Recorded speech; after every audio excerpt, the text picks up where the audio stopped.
Bueno, hauxe ipuinen gainoa da nire azkeneko ipuin liburua.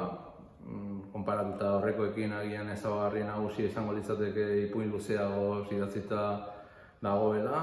Ipuina realistek daukatela pixu gehiago, baina badaudela ere noski fantastikoa eta zientzia fizikozkoak. Eta gaia askotarikoak dira, hitz egiten dut gaixotasun mentalez, baina ez bakarrik horri buruz ipuin horretan, hitz egiten dut inbidiaz, baina ez bakarrik hori ipuin horretan, hitz egiten dut aita eta seme-alaben arteko harremanez, baina ez bakarrik horretaz ipuin horretaz, hitz egiten dut ipuingintzaz ere, zer denetzat ipuingintzaz, baina aldi berean teoria eta praktika egin ez da, ipuinak nola egiten diren aipatuz, baina baita ipuin bat egin ez aldi berean. Denetik dago zientzia fikzioa, dago fantasia, dago ere esate da bezala gatazkaren inguruko kontuak. Bueno, alde horretatik ipuin niretzat ipuin liburu peto bada, ez, hots oso diverso.